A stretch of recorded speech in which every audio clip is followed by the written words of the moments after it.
আসসালামু আলাইকুম প্রিয় দর্শক। অন্য মঞ্চের আলোচনায় আজকে আমাদের অতিথি হিসেবে আছেন সিনিয়র সাংবাদিক জনাব এম এ আজিজ।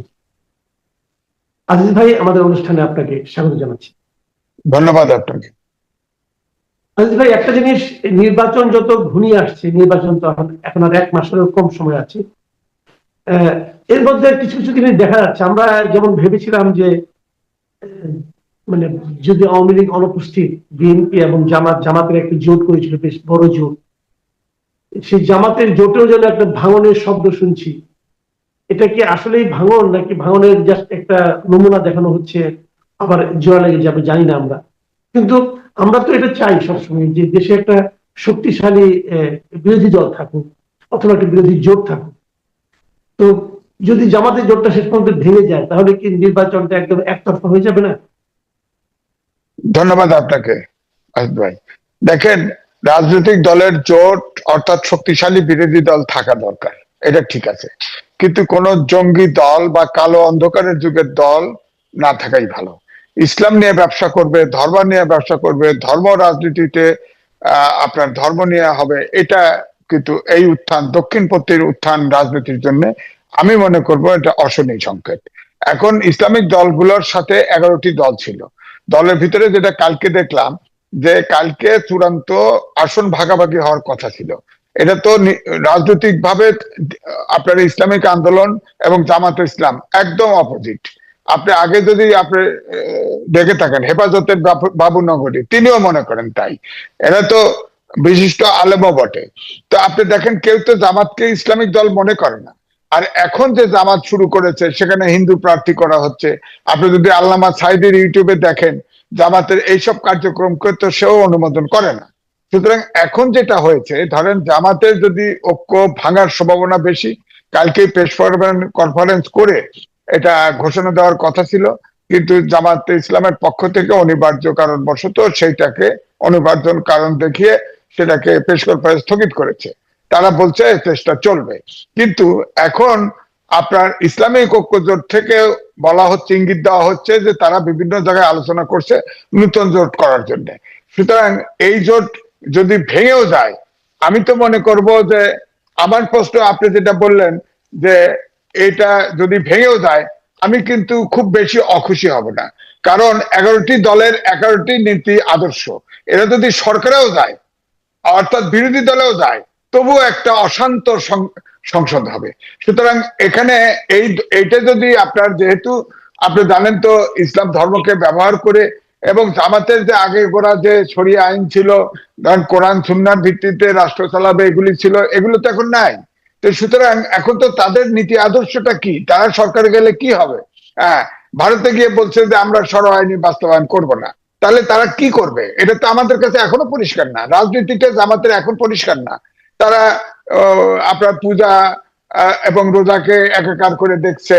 তারা হিন্দুদের প্রার্থী করছে, নারী তাদের একজনও প্রার্থী নাই, কোন ইসলামিক ইয়েতে নাই। এদিকে এনসিপি কে নিয়েছে, এনসিপি একটা ব্র্যান্ড ভ্যালু ছিল। এটা শেষ পর্যন্ত উপদেষ্টাতে যারা 3জন ছিল, তারাও রাজনীতিতে চলে আসছিল। তাদের যদি আলাদাভাবে থাকতো, তাহলে তো একটা প্রেশার গ্রুপ হিসেবে কাজ করতে পারতো, সেটাও তো এই জামাত ধ্বংস করে ফেললো। ইতিমধ্যে আপনি দেখেন, এনসিপির সবগুলো কিন্তু টুপি পরা শুরু করে দিয়েছে। অর্থাৎ জামাত এমনই একটা শক্তি যে ওখানে এই এই অন্ধকার যুগে যে ঢুকবে, সে আর বেরোতে পারবে না।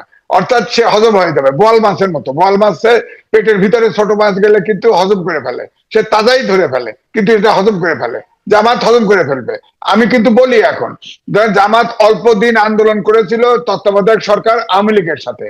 এখন ধরেন ঢাকা ইউনিভার্সিটিতে আপনি জানতেন যে, কোনোদিন আমি জানতাম যে ওখানে শিবির আছে? ঠিকই ফেসিবাদের যখন পালিয়ে গেল, সাথে সাথে ওখানে শিবির বেরিয়ে গেল। হ্যাঁ, তো এরকম আমার ধারণা বিএনপির সাথে দীর্ঘদিন এই জামাত ছিল। এই জামাতের আমি আগে বলতাম যে 10%, এটাতে বলাতে বিএনপির ভিতর থেকে অনেকে আমার কাছে প্রতিবাদ করেছে। আপনি এটা বললেন কেন? এটা তো আরো বেশি। বেশি কত? 20% গুপ্ত জামাত আছে বিএনপির ভিতরে। তখন আমার এই লেনিনের আন্দোলনের কথা মনে পড়ে। রাশিয়া লেনিন যখন বিপ্লব করে, তখন কিন্তু সব ওই বলসেবিক পার্টি ভেঙে ঠেঙে কিচ্ছু নাই, এবং বিএনপি তো ওই ওই দশায়। আর এই জন্য আমি বলবো, তারেক রহমানের নাম দিচ্ছি আমি বিলেতি বাংলাদেশি, অর্থাৎ বিলেতি কালচারের সে মানুষ। তার তো প্রধান সংকট চ্যালেঞ্জ দেশের সবকিছু তত্ত্ব ছিল, তার পার্টিটাকে আগে ঠিক করতে হবে। পার্টিতে ন্যূনতম মধ্যপন্থী রাজনৈতিক দল, একটা জাতীয়তাবাদী দল, এই জাতীয়তাবাদী দল সাতটা যতদূর সম্ভব গুপ্ত তো বের করতে পারবেন না। ধরেন আপনি জামাত করেন কিনা, আমি জামাত করি কিনা, এটাও তো আপনি বুঝবেন না, আমারটা আপনি বুঝবেন না, আপনারটা আমি বুঝবো না।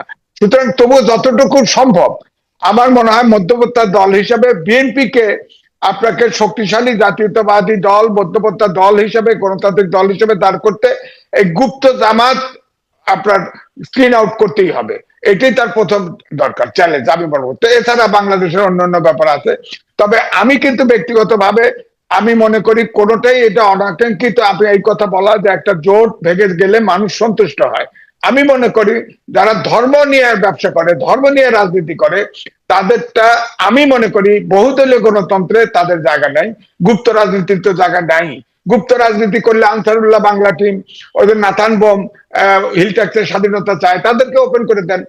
আপনার গুপ্ত রাজনীতি আলাপ, গণতন্ত্রে গুপ্ত রাজনীতির জায়গা নাই, গণতন্ত্র গুপ্ত রাজনীতি আলাপ করা তাদের একটা এটা তো তাদের একটা মানে তারা যদি বলে যে এটা আমাদের একটা স্ট্র্যাটেজি, একটা কৌশল, আমরা অন্য দলের মধ্যে ঢুকে সেই দলকে জামাতিকরণ করব, অথবা সেই দলের তথ্য আমরা এনে আমরা আমাদের মতো একটা স্ট্র্যাটেজি সাজাবো, যদি তারা এটা বলে, যুদ্ধে তো মানে একটা রণকৌশল থাকতেই পারে, যদি তারা এই ধরনের কথা বলে, তাহলে আপনি কি বলবেন? না, আমি বলি একটা গণতান্ত্রিক বিশ্বে গণতন্ত্র যুদ্ধ নয়। গণতন্ত্রে অনুপ্রবেশ করবেন, এটা গণতন্ত্রের সুযোগ নাই। গণতন্ত্র ওপেন, এটা পলিটিক্স, এটাতে গুপ্ত রাজনীতির কোনো সুযোগ নাই। আপনি গুপ্ত রাজনীতি করলে তাদেরকে আন্ডারগ্রাউন্ডে পাঠায় দেন, আন্ডারগ্রাউন্ডে গিয়ে গুপ্ত রাজনীতি করুক। আর আমার কথা হচ্ছে গুপ্ত রাজনীতিতে যেহেতু গণতন্ত্রের গুপ্ত রাজনীতির জায়গা নাই, সুতরাং এই সব খোরা যুক্তি চলবে না। গুপ্ত রাজনীতি গণতান্ত্রিক বিশ্বে, আমি যদি গণতন্ত্রই কামনা করি, দেশে গণতন্ত্র চাই, আইনের শাসন চাই, সুশাসন চাই, তাহলে তো গণতন্ত্রের যুগে তো গুপ্ত রাজনীতি চলবে না। আপনি দেখেন, আপনি এই যে ঢাকা ইউনিভার্সিটিতে বলেন যারা আছে, তারা তো হেলমেট পরে নির্যাতন করা সবকিছু এখন বেরোচ্ছে তো। এবং যতগুলো বিশ্ববিদ্যালয়ে এই শিবির জিতেছে প্রধানত, আপনি দেখেন সব ওখানে প্রশাসন তাদের হাতে নিয়ে ফেলছে ইতিমধ্যেই। আপনি খেয়াল করে দেখেন, আপনার এই যে ইয়েতে জগন্নাথ কলেজে, ঢাকা ইউনিভার্সিটিতে, আপনার রাজশাহী ইউনিভার্সিটিতে, এই তো সেদিনও মারলো, চিটাগাং ইউনিভার্সিটিতে শিক্ষক পিটাচ্ছে, সমানে শিক্ষক